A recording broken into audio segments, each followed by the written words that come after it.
Bonsoir les enfants. C'est une séance d'orthographe que je vous présente cette soirée,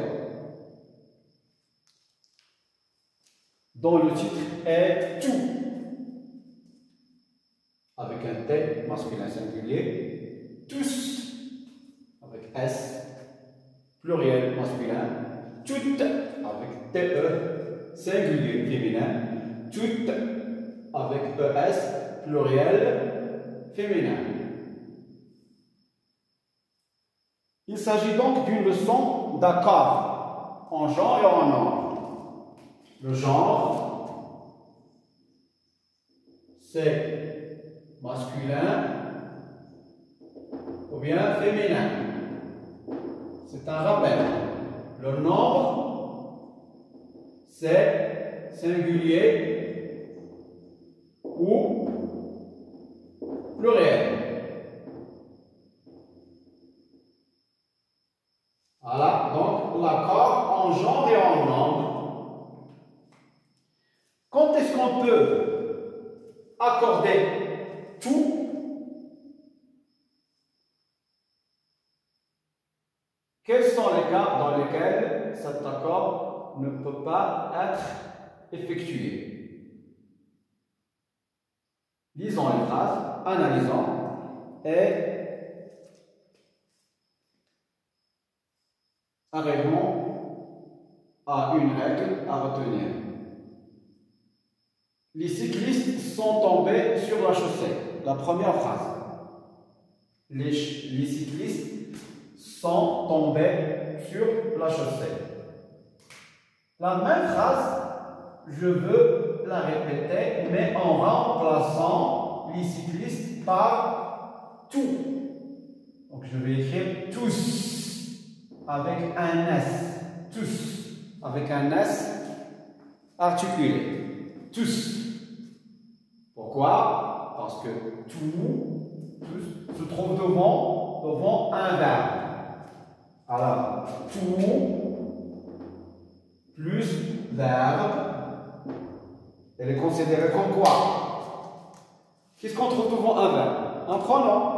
Donc, elle est considérée comme pronom. Et le pronom, il est variable. Donc, il y a accord.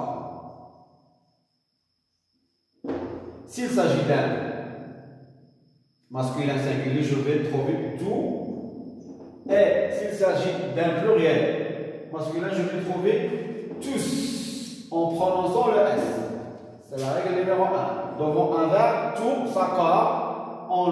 Il y a accord en genre et en nombre. La règle numéro 1. La règle numéro 2. Ici, la phrase 3. Toutes les infirmières travaillent bien. Les infirmières, c'est quoi? C'est un nom. Qu'est-ce qu'on peut trouver devant un nom? Un déterminant. Donc, tout est considéré comme déterminant plus nom. Tout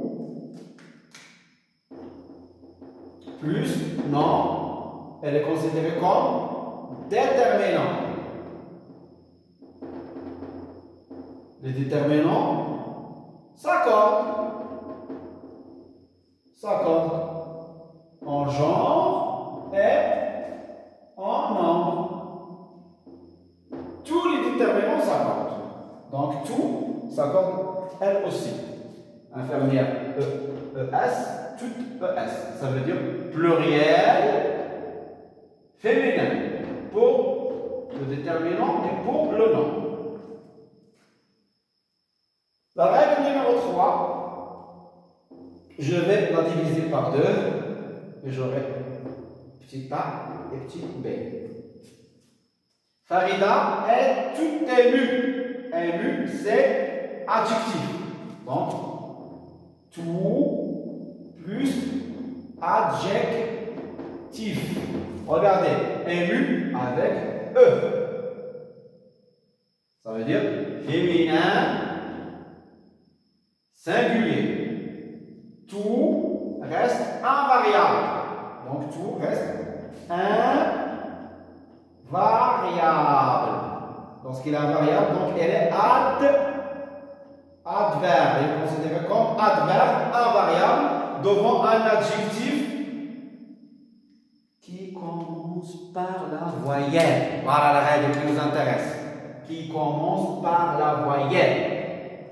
Tout devant un adjectif et que cet adjectif commence par la voyelle. Vous voyez, vous le connaissez bien. A, O, U, E, I. Lorsque l'adjectif commence par la voyelle, donc tout devient adverbe, invariable, ne s'accorde pas. Elle reste avec un T à la fin. Quelle que soit la marque de cet adjectif, féminin, pluriel, féminin, singulier, peu importe. Samira est toute pâle. Regardez, pâle avec E, toute avec E. Donc, adjectif, tout. Donc, tout plus quoi? Plus adjectif. Qu'est-ce que vous remarquez? Le E, la marque du féminin ici et ici. Il y a accord. Il y a accord. En genre et en nom. Pourquoi? Et quand? Lorsque cet adjectif, est-ce qu'il commence par la voyelle?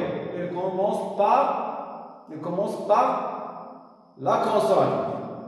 L'adjectif commence par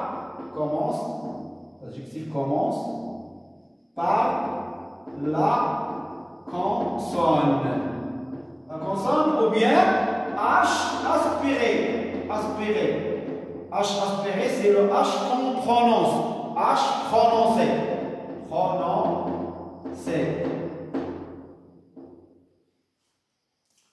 Ça veut dire féminin, singulier. Regardez, c'est la même phrase. Les filles sont toutes pâles. ES. Donc il y a accord. Féminin, pluriel. Pourquoi? Parce que tout se trouve devant un adjectif et que cet adjectif-là commence par quoi? Elle commence par la consonne. Ou bien un H aspiré. Voilà donc pour cette règle. Donc j'ai 3 règles à retenir. Tout devant un verbe, elle est considérée comme pronom, donc il s'accorde en genre et en nom. Tout devant un nom, elle est considérée comme déterminant, parce que ce sont les déterminants qui se trouvent et qui précèdent les noms. Ils s'accordent en genre et en nom. Pour tout qui se trouve devant un adjectif, j'ai 2 choix. Si l'adjectif commence par la voyelle, il n'y a pas d'accord. Mais lorsque l'adjectif commence par la consonne ou bien un H aspiré, tout s'accorde avec l'adjectif et il est considéré comme quoi? Tout, ici il est considéré comme quoi? S'il est considéré ici comme pronom, ici déterminant, ici, devant un adjectif, il est considéré comme adverbe. Et l'adverbe ne s'accorde pas. Ici, je ne peux pas mettre l'accord parce que j'aurai 2 voyelles. Donc, merci. Et jusqu'à la prochaine.